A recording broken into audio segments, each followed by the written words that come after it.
Bapak saya sendiri berpesan datang guru-guru kusyah wekdal niku nek wonten habaib derek sekolah teng kusyah nek ngerti niku habaib ora usah ditarik anak syahriyah. Mergo ngelmu iki saka Kanjeng Nabi, mudhun ring Sayyidina Ali, medhun ring wong sak jagat kerat. Nek ngerti nek niku Habib, nek wonten Habib ditutup-tutupi dados mboten ngertos. Nek umpamane ngertos perintah Bapak ken gratisno. Para sesepuh kusyah itu banget nggatekno.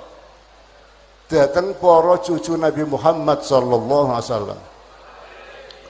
Contonipun guru kita Mbah Sya'roni ku angger dirawi Habib mesti nyangoni, dak tau ora. Bahkan nek kula ngaji Pajar Menara nggih, sampun teng Kursi Roda, kok ana Habib nyanding selamat mesti dirogohno. Mesti nganti sepuh kados ngoten. Mbah Yahya Arif nek nuju Habib Muhammad Al-Kaframane Yek Ja'far pas rawuh, monggo Bib sampean ku nggawa apa? Anu Kang ya, ampun tugasku dodol minyak. Oh, wis kena pinarak dhisik diaturi wedan. Nek tuku minyak ora siji loro mboten, ya sak dus tuku kabeh. Mergo ikroman lidzurriyatin. Wis kono sak dus busine mbok 20 mbok pira? Ya didumke wong-wong niku. Mergo ngurmati putu. Meneh bapak kula. Ya Allah. Ceritane Mbah Ma'ruf Asnawi niku ndek izin nom putrae nembe setunggal wedok namine Hamdanah. Niku Mbak Ayune bunyai Salamah Ma'ruf. Dados sing dadi bojone Ma'ruf Irsyad niku nomor kalih. Saderenge wonten setunggal Bu Hamdanah. Isih cilik bapak saya itu sakit sing kaya-kaya layur jaburuuhu. Layur jabur ora ana harapan untuk sembuh. Ditunggoni Habib Ali Mayong disik-isik didongani bareng wis jam 10 bengi wis Kang aku tak mulih wis wengi ndung-ndunga. Dungane kok ngene nang. Ya Allah Gusti, mbok bilih sederek kula Kang Ma'ruf iki kapundhut dalu menika. Mugi bapak ring lara wis kiwir-kiwir. Wis kiwir-kiwir. Mbok menawa seda dalu menika kula mawon nggih gantine. Ya Allah. Jadi sesarungane bapak kali dzurriyyah ngantos ngoten. Kula mawon nggih gantose. Niku nek cara bahasa Arab wahabaniyallahu fidaaka.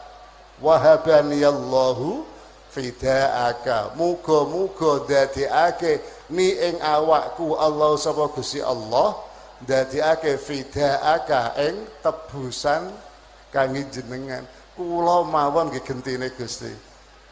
Mandine dongane Habib Ali Mayong, Habib kondur, esuk-esuk tangga ana sing akikah diteri sak mangkok. Bapak kok krasa, lho, kok ana duduh gule. Aku dulang waras. Subhanallah. Iku buku dongane Habib Ali Mayong. Subhanallah. Saking mukhalite kalih dzurriyyah kados ngoten. Kula wekdal kunjungan kerja teng Bogor, salat Jumat lajeng teng teras, kepethuk Habib sepuh, kenalan dari mana? Kula matur dari Kudus, Bib.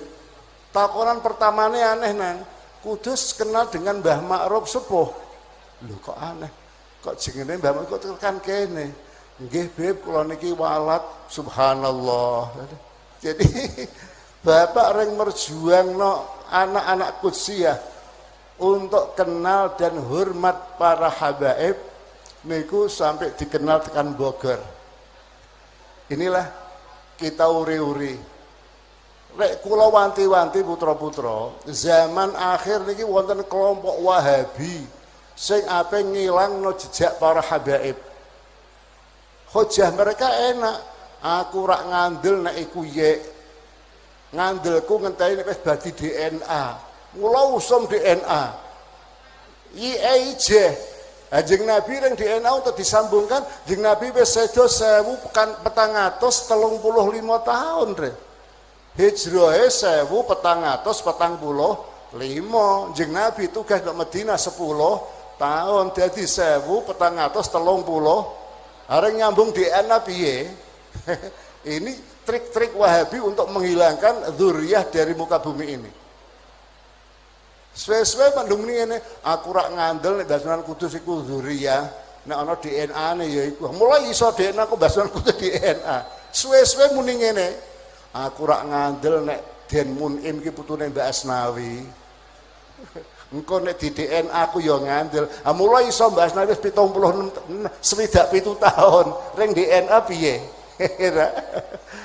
Ora usah ngiklik ngono. Ora usah ngiklik ngono. Ini iku trik-trik Wahabi untuk menghilangkan para kula pun dengar sebutan Habib Lutfi saiki diplesetno Kang Lutfi ngece ta ora ngono iku.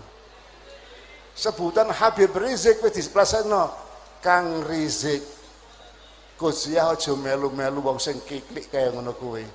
Wis pokoke dunya niki setengah saking pikatuk nuzulul aman Indonesia Raya aman adalah berkah para habaib.